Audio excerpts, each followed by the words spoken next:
হাটবার দিন পালং শাক নিয়ে এসেছিলাম। পালং শাকটা অনেক দিন ধরেই ফ্রিজে আছে, তো আজকে বের করে ভাবলাম পালং শাকের একটু তরকারি করি।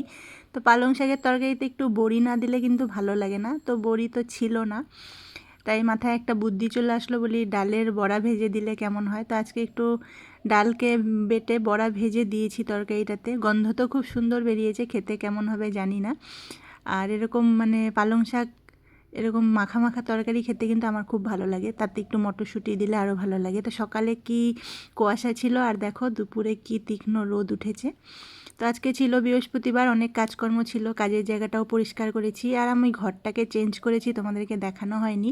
মানে খাটটা ঘুরিয়েছি, আলনাটা ঘুরিয়েছি, তো অনেক দিন হয়ে গেল, তোমাদের সঙ্গে তো শেয়ার করা হয়নি। তো আজকে দুপুরে রান্না করে নিয়েছি, দেখো বেগুন ভাজা, উচ্ছে ভাজা, আর একদম গরম গরম ভাতটা গরম এই নামিয়েছি, সঙ্গে সঙ্গে একটা ধোঁয়া উঠে গেল। আর আলু সিদ্ধ করে করেছি মাছের ঝোল, আর ওই তো পালং শাক আলু বেগুন দিয়ে ডালের বড়া দিয়ে তরকারি।